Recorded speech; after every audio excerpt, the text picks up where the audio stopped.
RDXல 3050 graphics கார்டோட வந்தா நிறைய நம்பர் கேட்டிருந்தீங்க. ஸோ இன்னைக்கு பார்த்தீங்கன்னா i5ல 12th generation 4GB NVIDIA RDX 3050 graphics card வந்திருக்கு. இந்த லேப்டாப்போட பிரைஸ் நம்ம தரது 37,000 ரூபாய்க்கு தர நண்பா. இதுல ஒரு குவான்டிட்டி தான் வந்திருக்கு.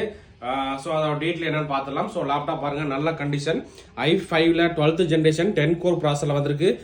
கீபோர்டு ஸ்கின் போட்டிருக்காங்க. 15.6 இன்ச் ஃபுல் HD டிஸ்பிளேவோட வந்திருக்கு.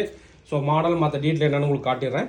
ஸோ நண்பர் பார்த்தீங்கன்னா உங்களுக்கு அந்த லேப்டாப் தான் காட்டிட்டு இருக்காப்புல. லேப்டாப் ரொம்பவே தெளிவாக நீட் கண்டிஷன் நண்பா. ஸோ லேப்டாப்போட மாடல் என்னன்னு பார்த்தலாம். லேப்டாப்போட மாடல் பார்த்தீங்கன்னா ஏசர் ஆஸ்பயர் A715_76G மாடலுங்க. ஸோ பர்ஃபார்மன்ஸ் என்னன்னு பார்த்துருவோம்.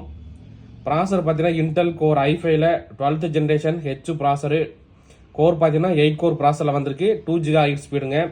ரேம் பார்த்தீங்கன்னா 16GB RAM DDR4 32GB RAM support ஆகும். NVMe SSD பார்த்தீங்கன்னா 512GB NVMe SSDயோட வந்திருக்கு.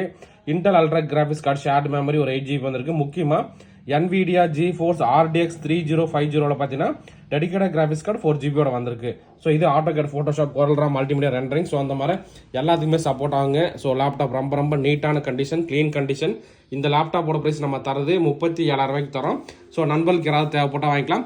ஸோ இந்த மாதிரி லேப்டாப் டெஸ்க்டாப் தகவல் தெரிஞ்சுக்கிட்டு நம்ம மறக்காம ஃபாலோ பண்ணிங்க. ஓகே நண்பா, தேங்க்யூ.